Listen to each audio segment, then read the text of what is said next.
ওই বিমান ঘাঁটিগুলোর অনেকগুলো থেকে সে তার অস্ত্র সরিয়ে দিয়েছে।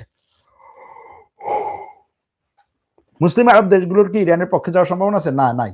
আজ 3 বছর ধরে আপনার লাইভ দেখি, বাট আজ প্রথম কমেন্ট করলাম। Thank you. পরমাণু বোমা তৈরি কতটুকু দ্বার প্রান্তে ইরান? কোনো দ্বার প্রান্তে নাই।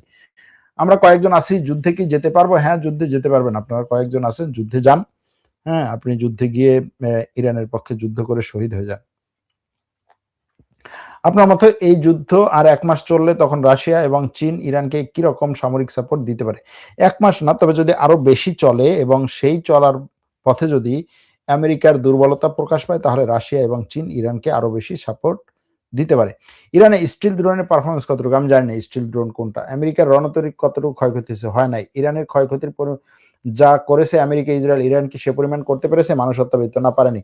আরব দেশগুলোতে হামলা হচ্ছে, কিন্তু তারা ইরানের বিরুদ্ধে এখনো পর্যন্ত খুব একটা রিয়াক্ট করছে না। ভিতরে ভিতরে কি তারা ইরানকে কোনোভাবে সহযোগিতা করতে চাইছে? ইসরায়েল ধ্বংস হোক মানে আমরা মনে হয় সেটা সৌদিও চায়। আপনার মতামত দিবেন? না, আমেরিকা সৌদি চাইতে পারে ইসরায়েল ধ্বংস হোক, কিন্তু ইরান যে আক্রমণ করেছে সেই আক্রমণের বিরুদ্ধে ঠিক আছে আমার ভাই মুসলিম ভাই সে আক্রমণ করেছে, আমি তার উপরে কিছু বলবো না, এই আমেরিকা তুমি আসলে এখান থেকে সরে যাও, আমরা মুসলিম ভাই বেরাদার একত্রে মিলেমিশে কোলাকুলি করে থাকি, এরকম কোনো চিন্তা ভাবনা আরব দেশগুলোর নাই। ইরানের আক্রমণের বিরুদ্ধে এই আরব দেশগুলো আরো বেশি আমেরিকা ইসরায়েলের ঘনিষ্ঠ হচ্ছে। আমার প্রশ্নটা হচ্ছে ভাই, এই যুদ্ধ শেষ হবে কবে? এটা সবার প্রশ্ন ভাই, এটা আমারও প্রশ্ন। এই যুদ্ধ শেষ হবে কবে? আমরা একটু শান্তি পাই। যুদ্ধের বর্তমান পরিস্থিতি, ভবিষ্যৎ কোন দিকে যাচ্ছে? স্যার আপনাকে কেন বারবার এই প্রশ্ন করছি, উত্তর পাইনি। প্রশ্ন হলো হামাসের এখন কি কোনো খবর আছে? না, হামাসের কোনো খবর নাই। হামাস মোটামুটি নীরব আছে। ছোট ভাই চালিয়ে যাও, আমার আশীর্বাদ রইল তোমাদের সাথে। কার কথা আল্লাহ জানে, কারে বলছে? ইরান কেন যুদ্ধে এড়াতে পারলো না? নাকি ইরান বীরের জাতি, তারা কখনো মাথা নত করে না? এই পামি 9 কোটি জনগণকে চরম বিপদে ফেলে দিল। গ্রাম থেকে বাজার, বাজার থেকে শহর, সব জায়গায় প্রভাবশালীদের সবকিছুই নেয়। এটা কি একটা দেশের ক্ষেত্রে প্রযোজ্য না? উত্তর দিবেন দয়া করে। দেখেন, ইরান কেন যুদ্ধ এড়াতে পারলো না? ইরান যুদ্ধ এড়াতে পারে নাই, কারণ হচ্ছে আমেরিকা যে কোনো ভাবেই হোক যুদ্ধ করবে, এটা তার প্রস্তুতি। দেখেন, গত 1.5 মাস 2 মাস ধরে ইরানের সাথে তার একটা আলোচনা চলে। আমেরিকা বলছে আসো আলোচনায় বসি।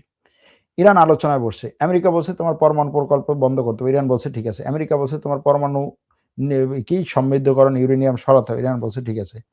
আমেরিকা বলছে সবকিছু যেহেতু মানিয়ে নিতে ঠিক আছে, তাহলে বসো, আরেকবার আমরা আগামী সপ্তাহে আবার বৈঠক করব, এই লেখালেখিটাকে আরেকটু ফাইনাল করব। ইরান বলছে ওকে ঠিক আছে। আমেরিকা এর মধ্যে আক্রমণ করলো, তো দোষটা কার? ইরান কি যুদ্ধে এড়ানোর জন্য সবকিছু করে নাই? করেছে।